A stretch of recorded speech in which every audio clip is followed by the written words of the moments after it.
सरकारी नोकरी म्हळ्यार एकूच पर्याय अशें लोकांनी चिंतचें न्ही. सरकार दर एकल्याक काम दिवपाक शकना अशें विधान महसूल मंत्री बाबूश हांणी केलें. लोकांनी नवे स्टार्टअप्स येतात तातूंत वा हेर क्षेत्रांनी नोकरी मेळटा जाल्यार ती संद सोडची न्हय अशें बाबूश म्हणटा.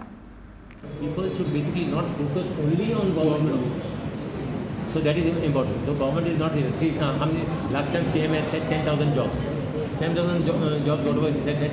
But see the unemployment which is climbing.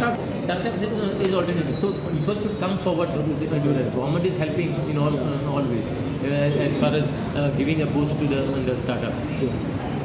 So people should understand one thing, that government job is only not the option. Government cannot give each and everyone a job.